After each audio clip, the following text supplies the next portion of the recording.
Assalamualaikum warahmatullahi wabarakatuh. Waalaikumsalam. Hari ini kita masuk ke pertemuan yang kedua. Apa semuanya hadir hari ini? Hadir Bu. Karena kita mau belajar tentang akuntansi, Ibu harap kalian semua sudah mempunyai modul seperti ini ya. Ya Bu. Jangan lupa juga untuk membawa kalkulatornya. Di sini ada yang tidak membawa kalkulator? Apa semua yang membawa kalkulator? Bawa Bu. Ya, soalnya karena kita mulai menghitung. Jadi kalau tidak ada kalkulator, kalian tidak boleh membuka HP karena di sekolah ini kan tidak boleh membawa HP. Sebelum masuk pembelajaran, kita mulai dengan berdoa dulu. Di sini siapa ketua kelasnya? Marcella Bu. Boleh Marcella disiapkan dulu. Baik, sebelum kita memulai pembelajaran hari ini, ada baiknya kita berdoa dulu. Doa menurut kepercayaan masing-masing, berdoa dimulai. Doa selesai. Ya, terima kasih Marcella. Karena ini muridnya semua hadir, karena waktu jam pelajaran kita hanya 1 jam saja, Ibu tidak mau ngomong panjang kali lebar ya. Kita langsung saja masuk ke pembelajaran hari ini. Jadi pembelajaran kita hari ini masuk ke dalam pengertian kas kecil. Di sini sudah ada yang pernah dengar pengertian kas kecil? Belum. Oke, karena kalian semua belum ada yang mengerti tentang kas kecil, Ibu akan menjelaskan terlebih dahulu apa itu kas kecil.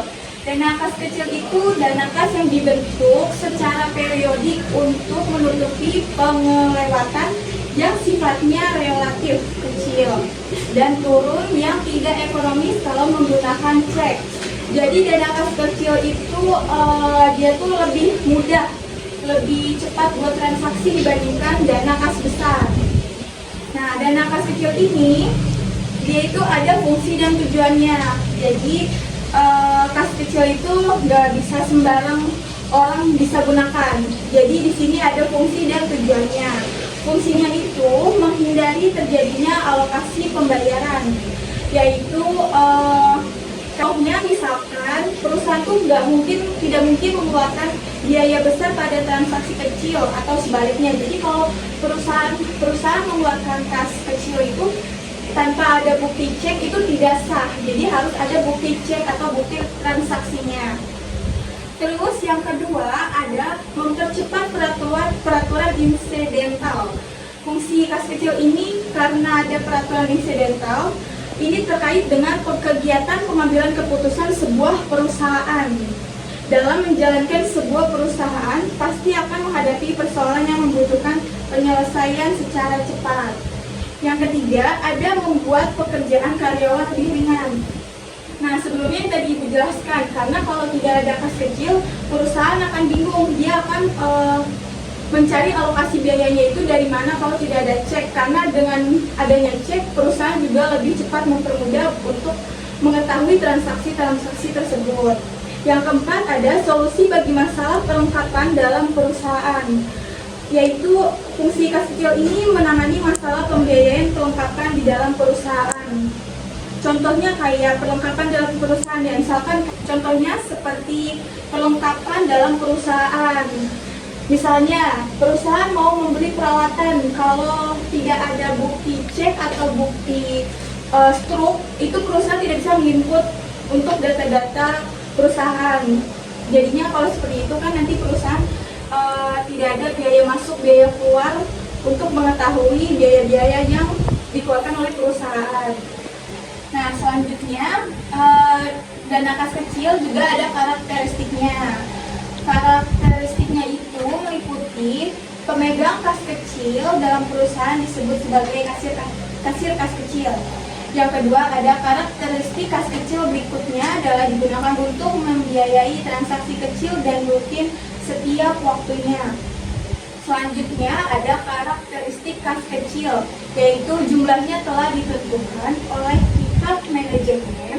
Setiap perusahaan akan menetapkan jumlah yang berbeda sesuai kebutuhan operasional perusahaan tersebut. Dan yang terakhir, dana kas kecil akan disimpan dalam petty cash box. Jadi, karakteristik kas kecil, sebelumnya untuk keperluan transaksi kecil secara umum, karakteristik kas kecil ini terjadi setiap harinya mulai awal jam operasional hingga akhir jam operasional. Nah, sebelumnya karena Ibu sudah menjelaskan secara singkat apa itu pengertian karakteristik dan fungsi dan tujuannya, Ibu akan menayangkan video YouTube tentang dana kas kecil. Karena sekolah ini tidak mengizinkan kalian semua untuk membawa HP, jadi Ibu akan menayangkan sedikit cuplikan tentang pengertian dana kas kecil, karakteristik, dan tujuan serta fungsinya. Boleh kalian simak dulu ya video tayangan ini. Halo, assalamualaikum. Welcome to Casual Family Channel.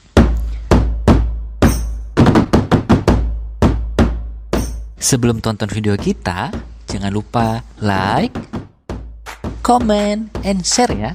Dan jangan lupa tekan lonceng notifikasinya supaya kalian dapat notifikasi ketika kita upload video baru. Please enjoy! Di video kali ini, kita akan membahas akuntansi kas. Di mana, di dalam materi akuntansi kas ini, ada yang namanya kas kecil loh, atau dalam bahasa Inggrisnya sering kita dengar dengan nama petty cash. Jadi sebenarnya kas kecil itu apa sih? Terus gunanya buat apa? Dan seandainya nih, kalau kita tidak bikin dan tidak buat kas kecil, boleh nggak? Nah, mulai bingung kan? Nggak usah bingung kawan-kawan, insya Allah kita akan bahas tuntas di video kali ini. Sebelum kita pelajari lebih lanjut, kita harus tahu dulu apa itu kas. Berdasarkan standar akuntansi keuangan, pengertian kas adalah harta perusahaan yang berfungsi sebagai alat tukar dan dapat memberikan dasar bagi pemahaman akuntansi. Artinya, kas adalah suatu harta yang paling siap untuk digunakan sebagai alat pembayaran. Jadi, kas kecil itu apa sih? Terus bedanya, kas yang kita bahas barusan dengan kas kecil apa? Jadi gini kan kawan, saya kasih ilustrasi begini ya, biar kawan-kawan bisa berimajinasi dan memahami apa itu kas kecil. Misal, saya namakan kas tadi yang barusan kita bahas itu dengan nama kas besar. Ingat ya, kas besar ya. Jadi, kas kecil itu adalah bagian dari kas besar yang tadi itu loh kawan-kawan. Misal, perusahaan XYZ punya kas besar. Kita anggap 100 juta nih. Terus disimpan di brankas. Kemudian, dari bagian akuntansi minta uang buat bayar listrik, kita anggap 500.000 ya. Terus besoknya bagian akuntansi minta lagi nih buat bayar rental mobil 750.000. Alangkah ribetnya kalau seperti itu ya kawan-kawan. Jadi bayar listrik 500.000 tadi harus buka brankas dulu baru dibayar. Kemudian bayar rental mobil yang 750.000 tadi buka brankas dulu, baru dibayar. Sangat-sangat tidak efektif dan efisien kawan-kawan. Makanya, salah satu fungsi dibentuknya dana kas kecil itu, ya untuk mempermudah pembayaran dalam jumlah kecil. Dengan dibentuknya dana kas kecil, dapat mengurangi resiko. Resiko apa sih? Mana yang lebih berisiko jika setiap hari kita harus buka brankas? Tentu akan jauh lebih aman jika ada dana kas kecil kan kawan-kawan. Nah, sampai sini sudah paham kan? Kas kecil itu dibentuk untuk apa dan manfaatnya buat apa? Terus nih, kalau seandainya kita tidak bentuk dana kas kecil, gimana? Boleh nggak? Ya, jawabannya boleh-boleh aja sih. Karena kan ini sifatnya opsional. Jadi balik lagi ke fungsi dibentuknya dana kas kecil tadi kawan-kawan. Fungsinya yaitu untuk mempermudah pembayaran dalam jumlah kecil. Jadi kalau malah mempersulit, malah terjadinya penyelewengan, ya jangan dibentuk. Sesuai dengan kebijakan manajemen masing-masing saja kawan-kawan. Mau dibentuk atau tidak. Jadi, kalau ada toko kelontong nih, tidak bentuk dana kas kecil, karena memang perputaran dananya kecil, ya tidak masalah kawan-kawan. Nggak berdosa kok. Dalam pembentukan, penggunaan, dan pengisian kembali dana kas kecil, ada 2 metode kawan-kawan yang bisa dipakai. Yang pertama, Impress Fund System, atau yang sering kita kenal dengan sebutan sistem dana tetap. Kemudian, yang kedua, Fluctuation Fund System, atau sistem dana tidak tetap. Oke, ambil nafas dulu. Yang belum subscribe, silakan subscribe dulu. Yang belum makan, silakan makan dulu. Kalau sudah, mari kita lanjutkan. Yang pertama, kita akan bahas metode sistem dana tetap. Kenapa namanya sistem dana tetap? Ya karena dana kas kecilnya selalu tetap kawan-kawan. Saya kasih ilustrasi ya. Perusahaan X, Y, Z setelah ada kebijakan manajemen membentuk dana kas kecil dan menganut sistem dana tetap.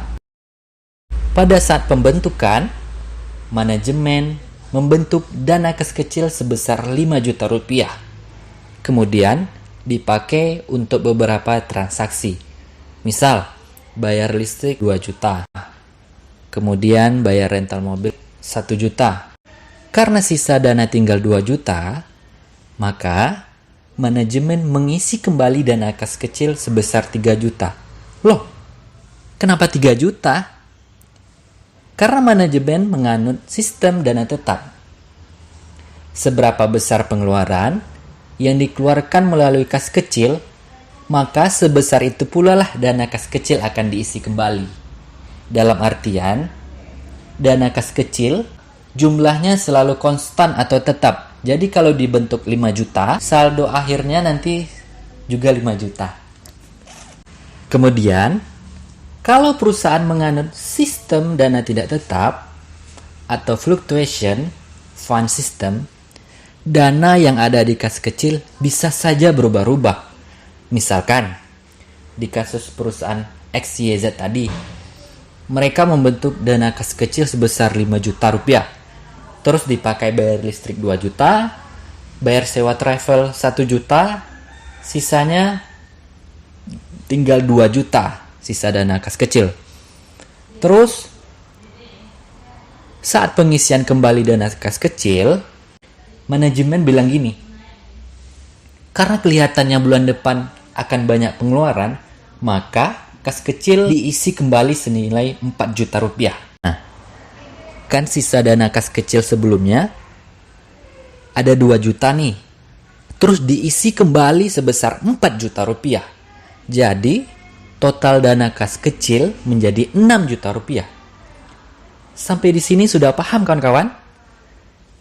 Kalau pakai sistem dana tidak tetap, bisa saja dana kas kecil kita akan berubah.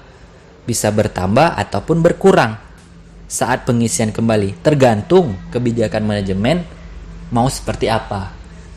Nah, animasi tadi itu menjelaskan semua teori tentang kas kecil. Dan sekarang kawan-kawan sudah paham kan apa itu kas kecil? Jangan bingung lagi kawan-kawan. Intinya, kas kecil itu mau menggunakan metode sistem dana tetap ataupun menggunakan sistem dana tidak tetap, semua kebijakan tergantung dari pihak manajemen. Oke, untuk konteks pendidikan kawan-kawan, setidaknya kita harus tahu dulu kedua metode ini. Mana tahu kawan-kawan nanti ada yang bekerja di dunia perusahaan yang menganut sistem dana tetap ataupun dana tidak tetap, setidaknya kita sudah punya teorinya. Oke? Ya. Nah, di video selanjutnya nanti kita akan bahas bagaimana contoh-contoh soal untuk pencatatan ayat jurnal di kas kecil. Ketika pembentukan, ketika penggunaan, dan ketika pengisian kembali. Kalau masih ada pertanyaan, boleh komen di komen komentar atau DM via Instagram. Dan terakhir, Kalau suka dengan video ini, bisa di-share, like, komen, dan jika tertarik dengan channel ini, bisa di-subscribe juga ya, supaya tambah semangat kami bikin videonya kawan-kawan. Dadah! Assalamualaikum!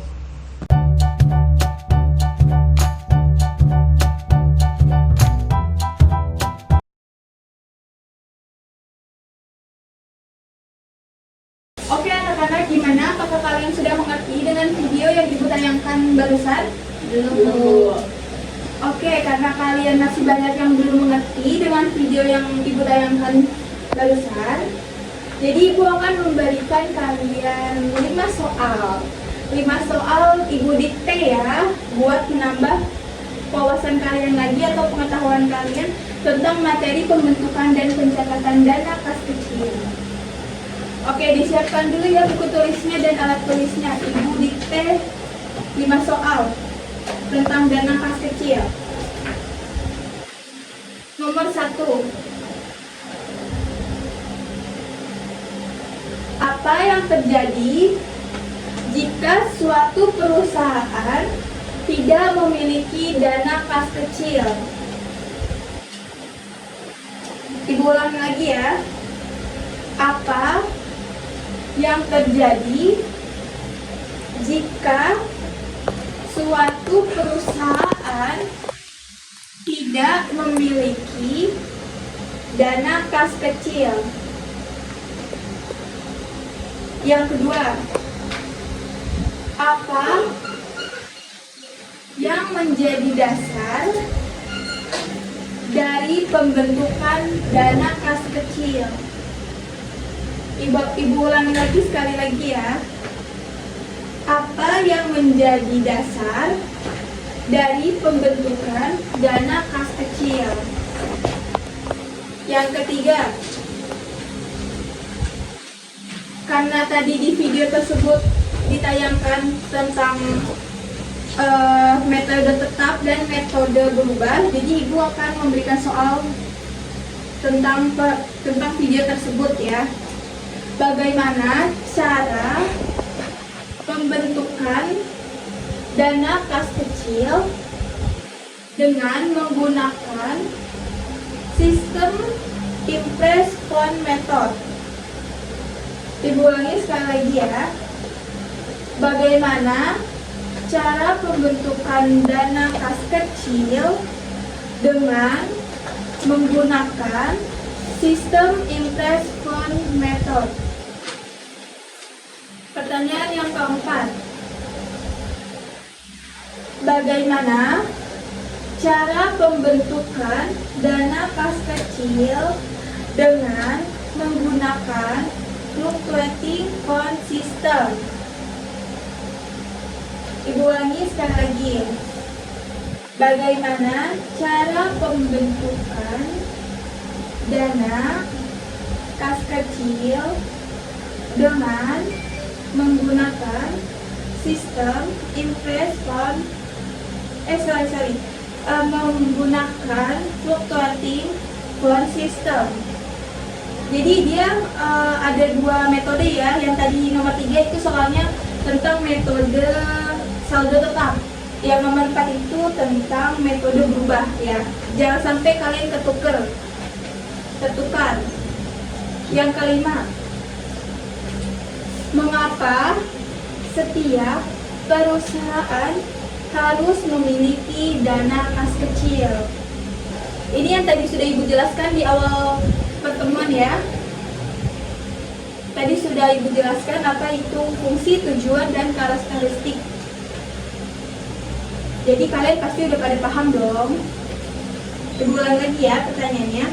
Mengapa setiap perusahaan harus memiliki dana kas kecil? Ya, ibu berikan 5 soal tersebut. Ini untuk buat bahan pembelajaran kalian. Ibu kasih waktu sampai jam, kalian boleh mengerjakan ini setengah jam sampai jam 10.30 ya. Ibu tunggu dikumpulkan nanti sama ketua kelasnya ya. Ibu.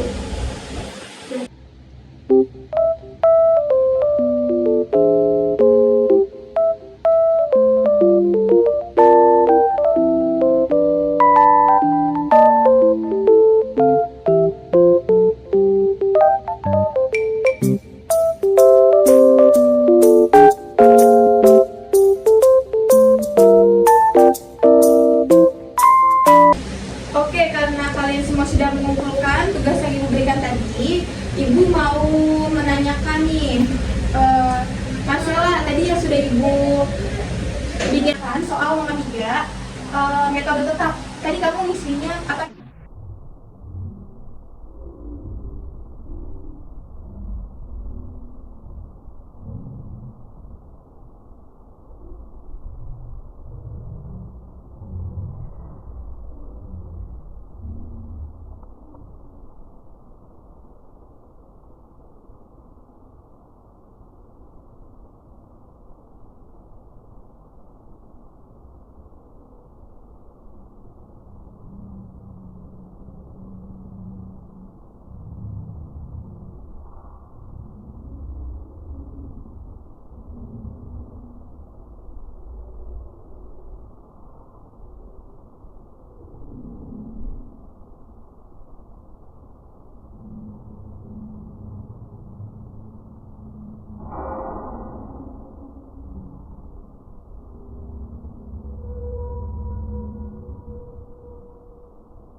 Ya, sekian pelajaran hari ini tentang pengertian dana kas kecil. Kurang lebihnya Ibu minta maaf. Wabillahi taufiq wal hidayah. Wassalamualaikum warahmatullahi wabarakatuh. Waalaikumsalam warahmatullahi wabarakatuh. Ya, terima kasih anak-anak. Ya,